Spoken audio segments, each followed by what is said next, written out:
Hello and welcome to Unlocking Astrology with Sam Reynolds, head of unlockastrology.com. That's That's where you find correct. him. All right. Mhm. Let me thank you again. I want to thank you, first of all. I didn't know where the series is going when we first started. And last week we did Aries. And I think, my mom was born April 2nd. And, for all my life, I've had all of these negative connotations around, because I think as human beings, we look for the negative. And you set the course for this from the beginning, that this is not about looking to see why people behave in a negative way, but it's to see what's in us, but also to look for the positive. So as a result of last week, I realized that I would not be here today without my battering ram mother, who was relentless. When you said, if you want somebody to clean your house or do, if you're going to pick two signs, Aries is going to get it done. And I thought about it. And then I thought about it. My producer on my radio show is an Aries, Smiz. And damn it, if everything doesn't get done, let me tell you, this man gets everything done and he's relentless. And you think about the nature of somebody like that, and they don't hold grudges. You know what I'm saying? There's like, you can blow up on folk and then the next minute it's as if nothing happened, That's you know. true. And Yeah.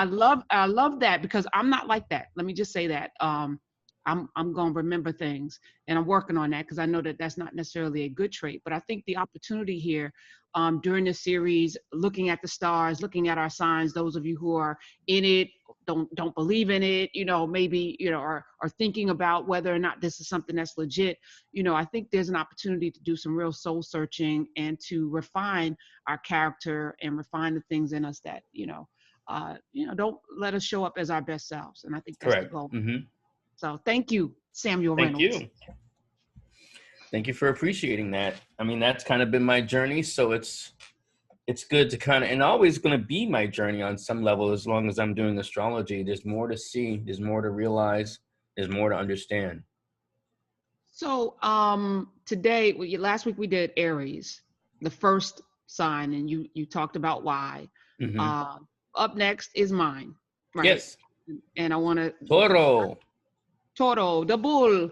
Um, I've always appreciated being a Taurus. Like I could tell you every single human being who is famous, and invariably, I'll see somebody and I'll be like, oh, I know they're a Taurus, and I'll look up and then sure enough they're a Taurus. What is it about the traits of signs that are almost like clockwork? Like you're like, yes, that definitely, yep, that's a Libra. Yeah, oh my God. I bet that's an Aquarius. And then you look up and you're like, that's an Aquarius. That person acts just like a Scorpio with their nasty asses. I know that's a Scorpio. I just did that for you. Right. I I was did going to that say, for you. I I'll just try did not that to for take you. that personally, Yeah, but no, not at all. um, no. I mean, there's two levels of an answer to that. The first level is it all depends on that particular person's understanding of that sign, right? Um, because if they have an understanding that's rooted more in the negativity, more in, you know, the extreme manifestations that can be associated with that sign, then they're likely to miss certain things about that sign. So for instance, they meet a Leo that they don't know is a Leo, and they're quiet and more demure and deferential. And then they're surprised, like, wait, how can you be a Leo? I mean, I actually had someone cuss me out on Twitter years ago, like, I never met a quiet Leo. That's BS. That's not real. Right. And I'm like, okay, that doesn't mean just because you don't know that this is a possibility doesn't mean it's not there.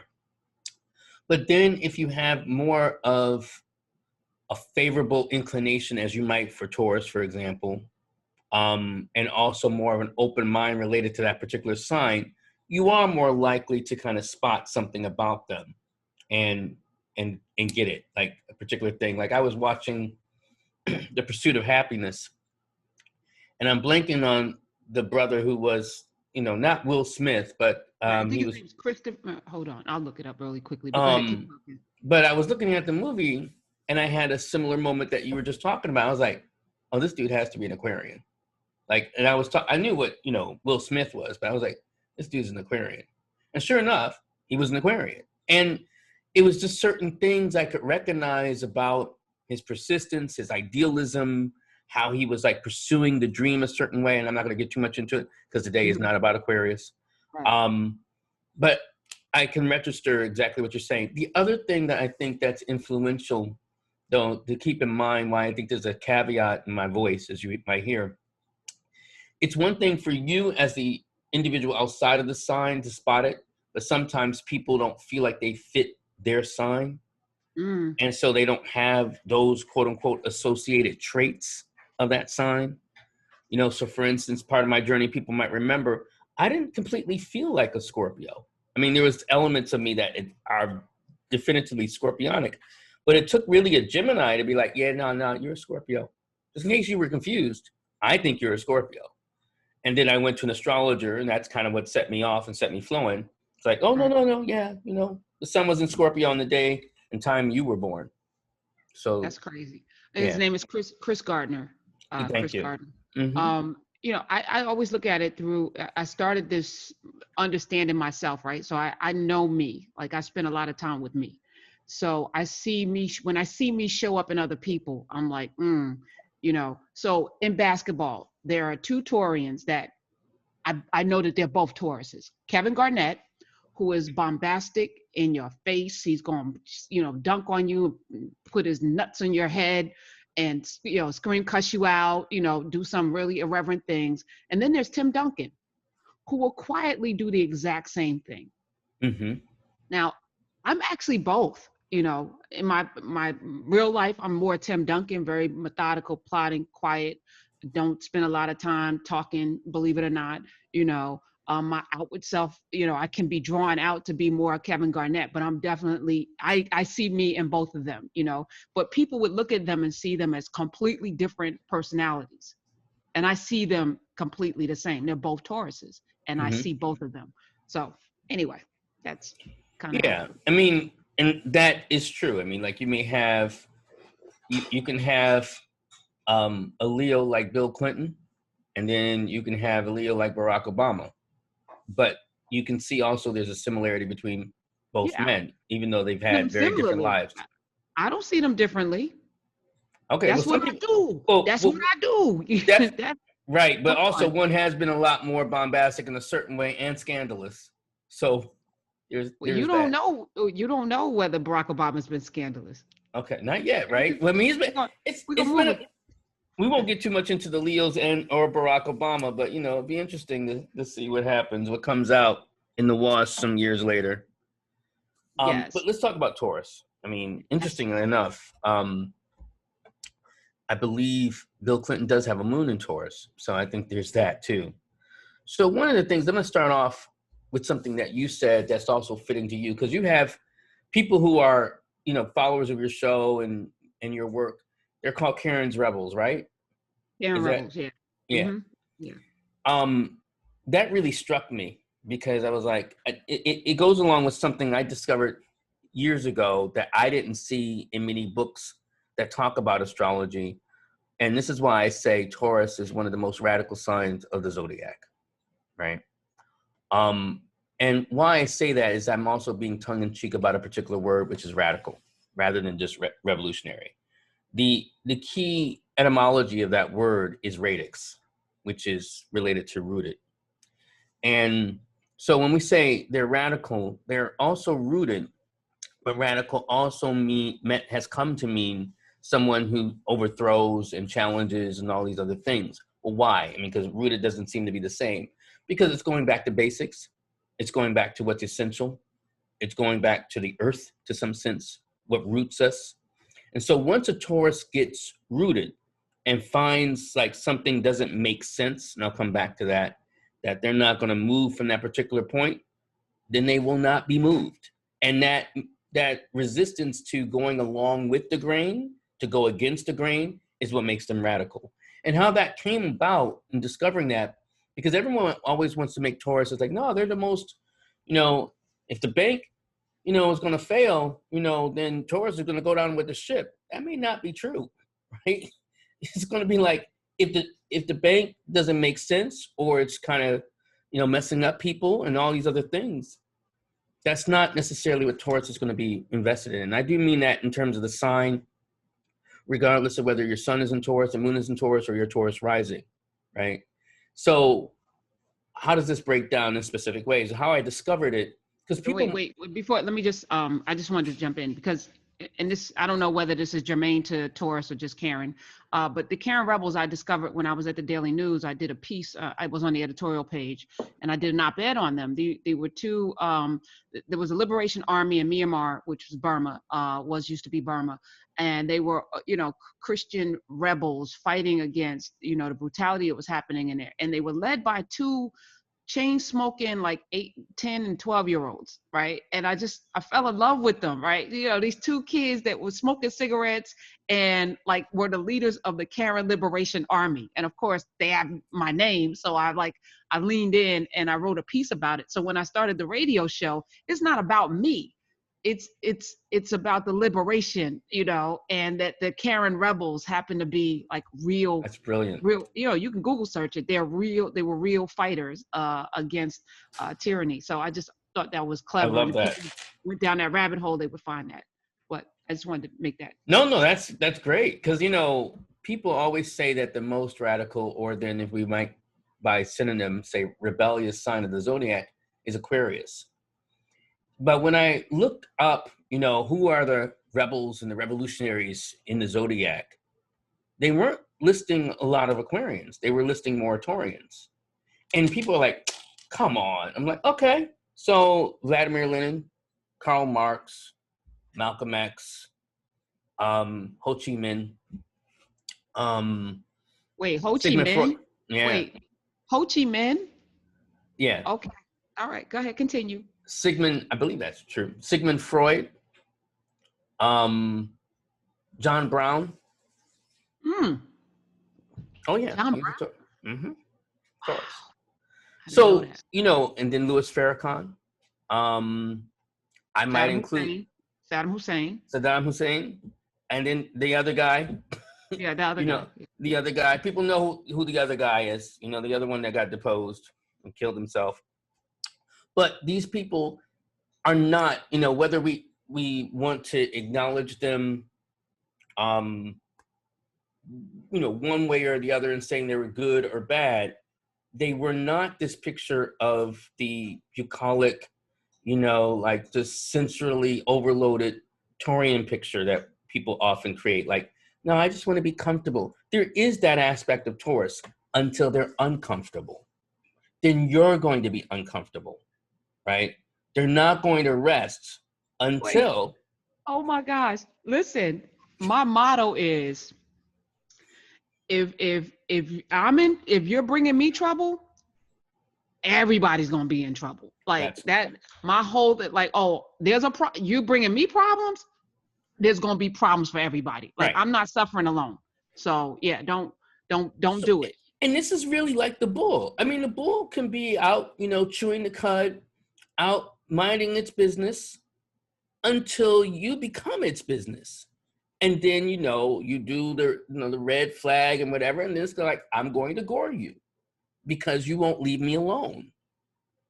And I think that's very important for people to understand. I'm going with the most extreme aspect of it, but I think it does help people resituate how we often think about Taurus. So now to go back, well, what is Taurus really about other than like kind of being, what could be a riled up beast when it's riled up? Well, it's really about the idea of making sense, in the idea of incorporation, embodiment. And that's important because we went from Aries, which is just the spark. And the spark is like flying around like a spark until like now it has to deal with the heaviness of matter, the heaviness of being not just ensouled, but embodied. And by virtue of being embodied, it wants to experience more the sensual feeling aspects of life, whether it's good food, good clothing, a sauna, all the ways in which you can enjoy the accoutrements of life, right? In terms of the full flavor of it. So the thing that people must understand in terms of framing Taurus is really, not just they want to have a good time, they want to also, enjoy that time, make it succulent. So what's one of the worst things you can do to a Taurus, besides rile them up, is rush them, right?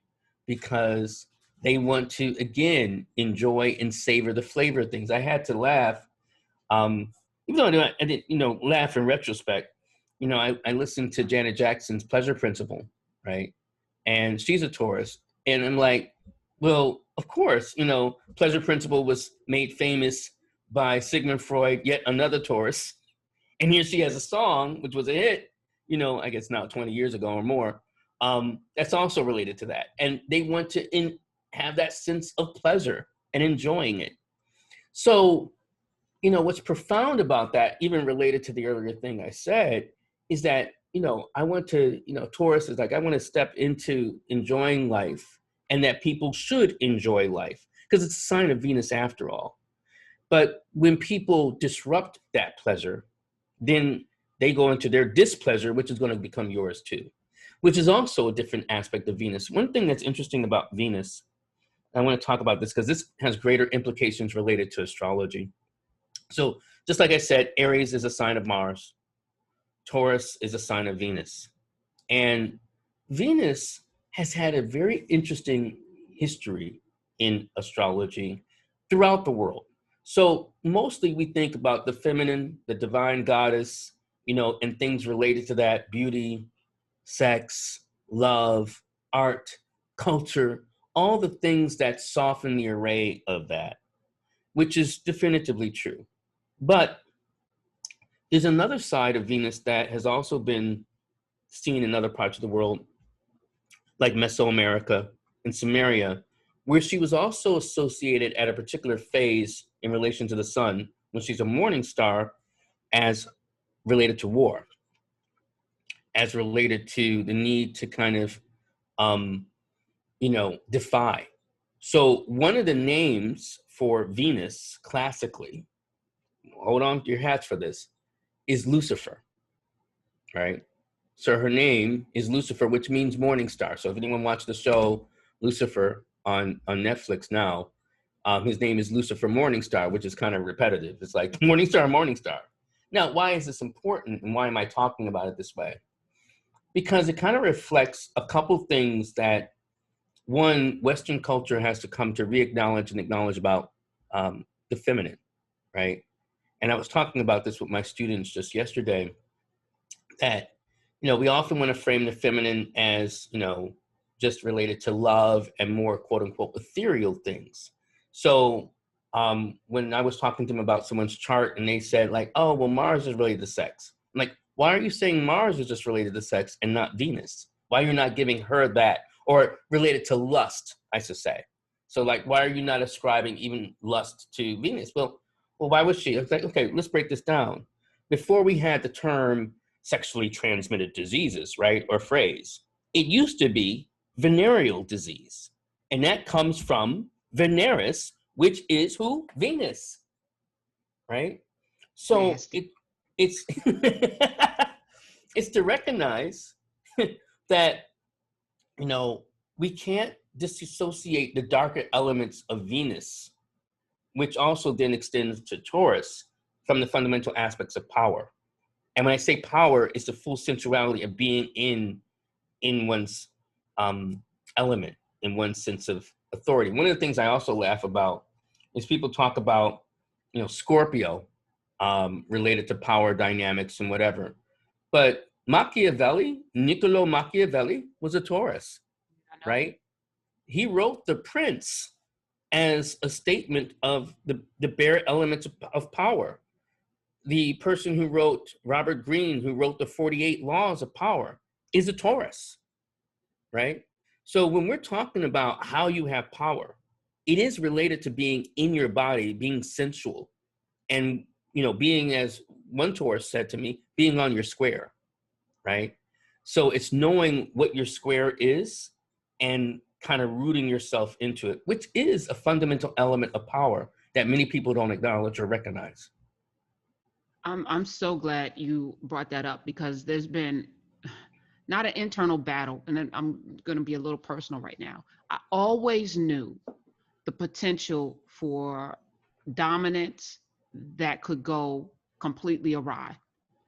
And I dabbled with it as a teenager, the ability to be able to manipulate people to do things, and you get off on that, and then you want to see how far you can go, and then you keep going, and then you realize the enormous responsibility that comes with that a teenager shouldn't have, by the way. You know, a young person shouldn't have that responsibility because they can't handle it. And I realized early on that if I'm gonna live this life the way I want to, which is in love and in the fullness of God's grace, that I would have to acknowledge the potential for evil in me and constantly fight it, because it's there lurking. The ability to be, when I say evil, I mean the ability to be able to take people down a wrong path, which is why I'm super transparent and I'm super held accountable, because I need that. I know the potential if left unchecked. Mm-hmm. So I just want to be transparent. No, and I appreciate that. And I want to unpack a little bit about the notion of evil, especially as you were talking about it. When you talk about Taurus, when I talk about Taurus as being like one of the gateways toward the sensual and the experience of being in this world, right? You know, participating in what we Muslims say, the dunya, right? In this experience of the world. One of the things that becomes important to recognize is that you can become too attached to the things of the world. This is what's interesting about, you know, when we're talking about the quote unquote evil of the children of Israel in the desert, you know, where they became beholden to the golden calf, right? Again, in terms of the bull, which is kind of like, okay, we were on this vision toward this unseen God, right? That supposedly wants us to do things and whatever, but we want to come back to the sensuality of the earth, right? And to things that go along with it, which is again, another aspect of it. But the other thing that in terms of the darkness you're talking about, there is something about Taurian people or Taurian influenced people that people want to adore about them, right? And by virtue of wanting to adore about them, they're sucked in. It's Venusian, it's sweetness, it's sucra. It's all these different ways in which we want to experience the la vita dolce, you know, the life that is sweet and resonant. And, you know, that can explain someone like we were talking a little bit at the start of the show, Bill Clinton, right?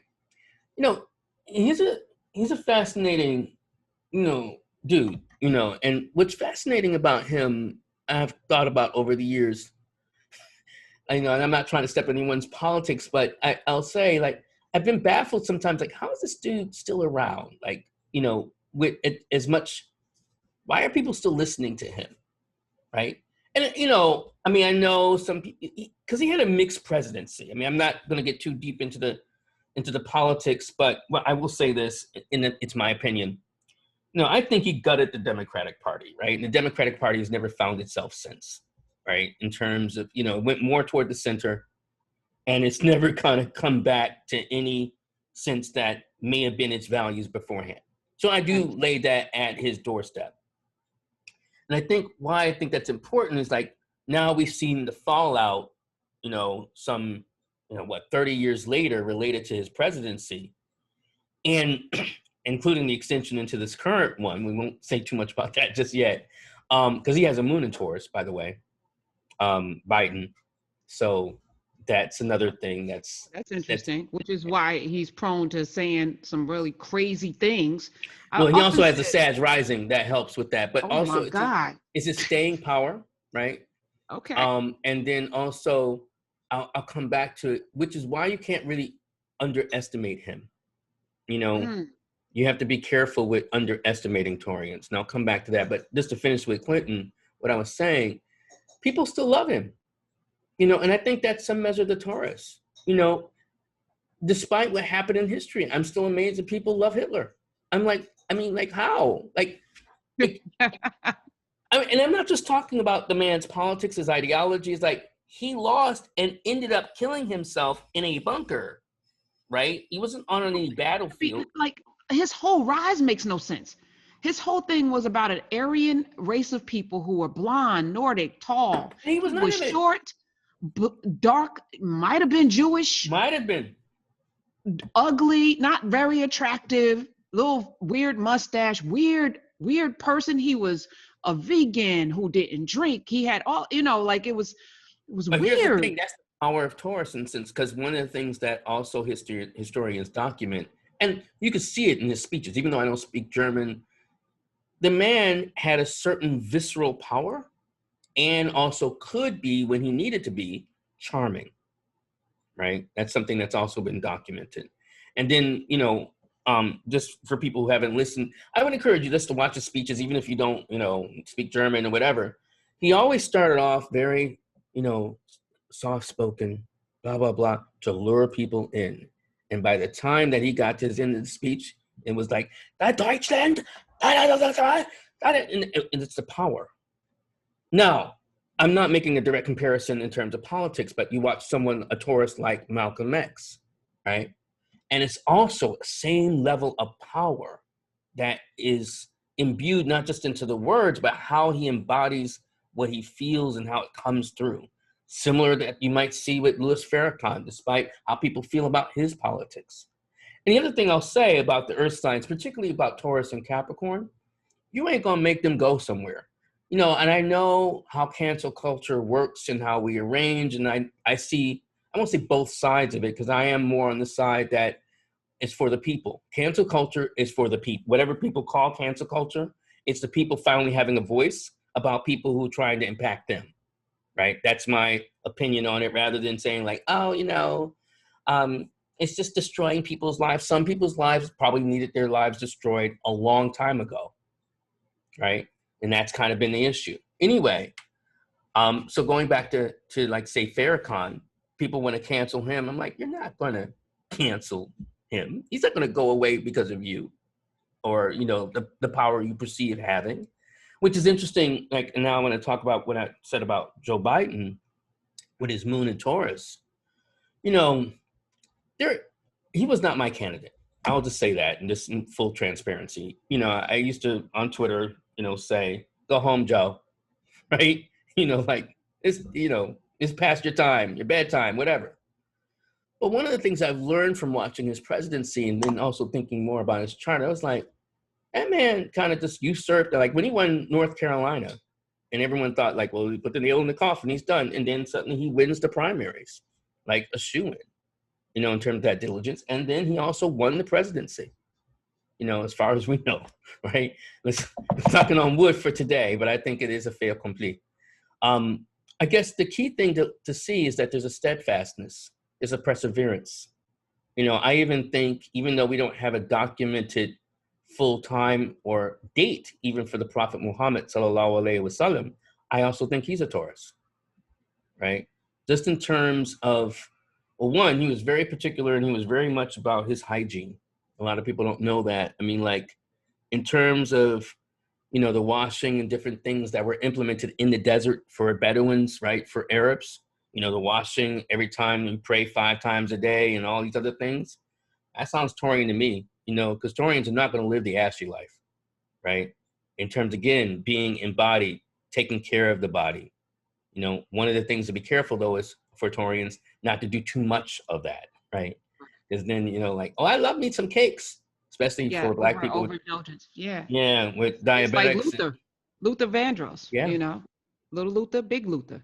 We overindulge. There's ways in which we can, I do say that to, my Taurian clients, especially in particular transits that are happening, they have to watch their diet because, there's being embodied and then there's being too embodied, right?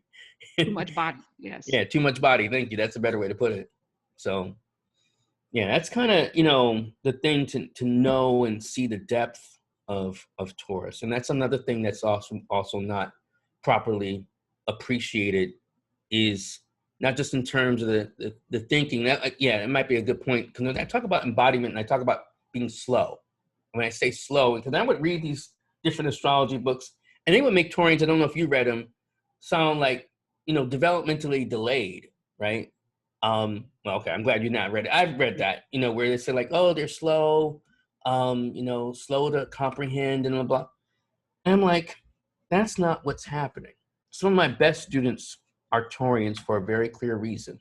When I say they want to make sense, they want things to make sense. explain it to me in a way that my body, not just some airy aspect of my mind, can understand it. And then they contemplate and chew on things. And so they get it into bite-sized chunks and kind of like, okay, I'm massaging. Like what we're doing. Like what you're doing is a very Taurian thing. Like explain this to me, because on some level, it doesn't make sense. And so they're not just going to accept something that, doesn't fully make sense. You might take a Gemini or an air sign or a Libra or an Aquarian and say like, okay, explain the concept of Afrocentricity to me. Well, Afrocentricity is, looking at things from an African perspective. Okay. And Taurus might go like, what is an African perspective, right? Explain, unpack that. Well, that's duh. That's looking at things as an African. Okay. So Taurus gets in trouble with people sometimes because like, you think what you're saying is making sense, right? But if you break down the elements of what you're saying, they're not stringing together like you think they're stringing together. And that's kind of also the beauty of Taurus, right? In terms of thinking through, all the different elements, which either that comes from Freud, and different philosophers in history who actually been influential in that particular way. So these are all the elements, you start thinking about the ponderous elements of Taurus. That's why I do like Robert Greene's books. One of his, I know a lot of people give shade to the 48 Laws of Power, but he also has a very good book on mastery. And mastery is also a very powerful theme that comes to a lot of Taurians. Like, well, how do I immerse myself more into the deeper elements of life? So, yeah. I didn't want to dominate the conversation because I want to pay equal homage to every sign, even though this is, a sign. I've spent a lot of time in self-reflection. So, Yeah. So there's nothing that you're saying. The first time I'm ever hearing about slow to think, though. I've never heard that before. Yeah, I probably ignored it. Good. I think you should have. And that's the thing. Whenever I read it, it pisses me off. And that's not even my sign. It's my polarity. And I'm like, that's not my experience of them. One of the most influential thinkers and, philosophers in Western history is David Hume, right? Taurus, right? Also changed the whole course of how people think about, anything, including God, especially, So I think, it's definitely important to understand how, by virtue of thinking deeper and going more into the innards, the guts of things, that we extract what's true, or can be more along the line of truth. So as we start to unpack each and every sign, how should people, because again, this exercise for me is about self-discovery. It's about, learn about something that you may or may not understand, from an expert, Samuel Reynolds. Unlockastrology.com is where you can find them. But also it's kind of a self-reflective time for you to be a better person. And I can't say it enough, because that's what we're here to do. We're here to find our purpose and then live it, right? I think that's the missive of everyone. So as I look at Taurian, there are these elements that you have to contend with. I've said before, being a woman birthed into a sign that is a bull, I think gives it balance. For me, that's my justification for how great I am. Because I'm not, I'm not going to be a dictator because I'm a woman and I care too much about humanity, and I want everybody to it's not about me, it's about everybody, which I think is a very feminine woman perspective, is to see that everyone's good. That said, as we start to hear about ourselves, what exercises can we do to refine and hone who we are through what you're telling us about the signs and what they mean? First thing, which I think you have learned from what I hear from you and what you say, the first thing is learn to appreciate being in your body, right? To take care of yourself and not think that something is wrong with you because, you want to appreciate that kind of level of quality control in terms of both what goes in your body and on your body. no matter what other people say, because sometimes, there's some Taurians more early in life where they feel the pressure to kind of conform a certain way. And Taurus, if from anything I've said, you're not necessarily here to conform, right? Don't lose the full sense of your polarity, which is Scorpio, which is kind of honoring your passion, right? Because you can become too attached to the physical and your routines and then the groove of things that you're not listening to what stirs within, which is unmanifest, right? So sometimes we can get so beholden to the external that we can't see like what's happening on the inside or even a dynamic with another person. And I think that is something, I mentioned before that the argument has been made that the Buddha is a Taurus. And we celebrate his birthday called Wesak when there's a full moon in Scorpio. And that really is profound because the Buddha is kind of that balance point between being in the world, but not necessarily too immersed in it, right? Or attached. And I think that is the greater wisdom related to Taurus, where you can, be at the cliff with the tiger, at the cliff and you're like hanging on to a branch. And then there's a strawberry, right? And you can go for the strawberry and enjoy the succulence of the strawberry. That is kind of one of the beauty aspects of Taurus, where you can kind of be amidst the danger, amidst all the troubles, but appreciate the sweetness and also the momentary, with the transient nature of life. The other thing I might say that also becomes important is I think, as a sign of Venus, it's to think, what is it all for, right? And if it's all for the sake of acquisition, that's very limited, So the deeper element of that is where you realize that it's also for, those who come after you, those who are here. So I think on a practical level, especially as we have Uranus in Taurus, we should be thinking about, this is the planet Uranus in that sign, we should be thinking about generational wealth. We should be thinking about ways in which we create what stays and what goes beyond just our name and our time on this planet. I think, again, when we talk about that rootedness, it's also bearing root as we also do and produce fruit. So I think that's the other dimension that I would encourage people. And then I guess most practically, watch your damn diet. One. Think about Lorraine Hansberry. Yeah, Taurus. Mm-hmm. Ella Fitzgerald, Stevie Wonder, of course. And I was just thinking about women because, there's a lot of men, that you named. Shakespeare is supposed to be but Grace Jones is also a Taurus. Grace Jones is definitely a Taurus. Mm-hmm. She's my alter ego. I would like to walk into the world naked on stage at some point. I can get my diet together. But that's potentially in me, though. I tell people, I think the reason why I keep the weight on is because I know at some point, if I didn't have it, I'd be naked, like Grace Jones. And plan on being here. I mean, I talked about, yes, think about the transient nature of it, but, we would be remiss if we didn't mention one woman Taurus that is salient, Queen Elizabeth II. Oh, child, when you talk about not wanting to give up power, and I'm in my mind, she knows her son is like degenerate, right? She knows like Charles can't handle this throne, so I'm just gonna outlive him. That kind of will. I mean, you think about that. She probably gonna outlive. She's gonna live so long that there's not gonna be a monarchy after she dies. That was my prediction. I was like, when she's gone, they're gonna be like, we don't need kings and queens anymore.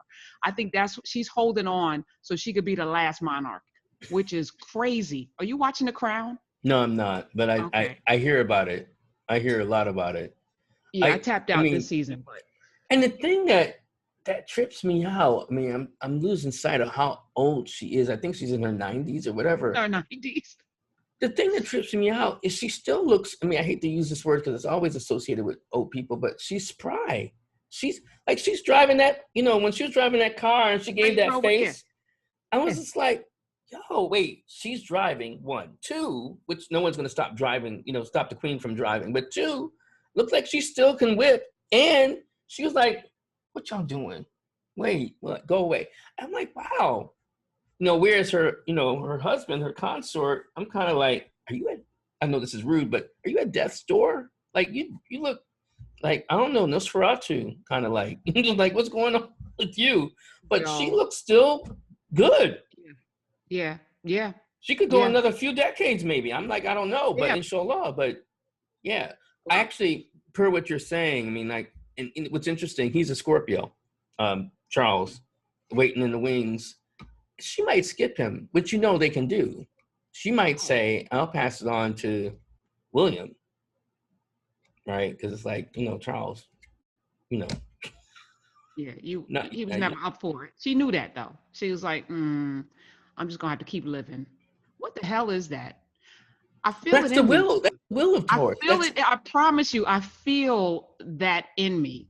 And I'm like, I believe it, like my father thought he was going to die at 50, right? Because no man in his family lived past 50. And he would say, I'm going to be out by 50. So around 46, he lost his mind, started like doing whatever he wanted. Cause he was like, I only got like 3 or 4 more years, got diagnosed with cancer. He was like, I'm out of here. See, I told you. And I was like, nope, you're going to be the last man standing. Like I willed him to live another 20 years. I feel like I did. I made him live another 20. I was like, there's no way. I refuse to let you die at 50. Wonderful. Who does that? Anyway, but I say all that to say, I think there is something as we start to continue to talk about the stars, about the manifestation of the will and what you see and what you believe in and making it happen, speaking it into creation. I believe in that so powerfully that the word is so powerful. If you really believe what comes out of your mouth and what's in your spirit, you can make it happen. Especially for Taurus, because you might remember I alluded to, like, there are 4, the 4 mystical animals that we saw in the book of Ezekiel, that we see in the book of Revelation. And so, we have, the lion, we have what looks like a human being, and then we have the eagle, and then we have the bull. And the bull relates to specifically Taurus, right? And then that's even true with the Synoptic Gospels, which I think Luke was seen as being related to the bull or to Taurus. And if you read the book of Luke, for those who read the scripture, it's perhaps the most practical, and historical of doctor, right? Supposedly. Yeah, he was, supposedly a doctor. Yeah. So it was the most practical, it doesn't get as much. I mean, John is the most mystical and he's associated with Scorpio. As versus, Matthew, I believe Mark is associated with Leo. Sometimes I get those two confused, but I'm pretty sure Luke was seen as related to Taurus. So when you go into church and you see those animals, right, it's talking about the 4, key divine animals, which do relate, to different aspects of divine will and discipleship. Wow. I thank you again. This journey that we're on, I don't know where it's going, but I'm grateful that you are not just a willing participant, but that you know so much. I love people that know so much. Like to not just look at a book and then think you could do something. Because you see people all the time that they read something and they go out, now they're speakers. I read something and now I'm gonna have a YouTube channel on it. Like, right. Okay, this is years of study, and I think it's important that people put their time in. You put your time in. You put and I knew it the first time you were on. I was like, okay, this guy's not just because I've had a lot of astrologers on my show. So let me just be clear. Really, I didn't know that. Yeah, I'm not gonna name names, but you came through, and I was like, okay, he's bringing history. He's bringing not just the mystery. He's bringing a history. He's bringing facts. He's coming in with the skepticism. This is not what I thought it was going to be, because I brought you in on a Friday because that's Clown Day. Mm-hmm. Everyone who knows it's Foolishness Friday. It's Foolishness Friday. We there for the clowning. Nope. And I'm like, okay, I need to have a deeper conversation with you because you have the Debbie. So I want to thank you follow him at unlockastrology.com. You won't be able to get an appointment before 2022, but he'll have you on the calendar because he's busy. I love it. Thank you. Thank you, Sam. I All appreciate right. you. Yeah, same here. I'll see you next week, inshallah.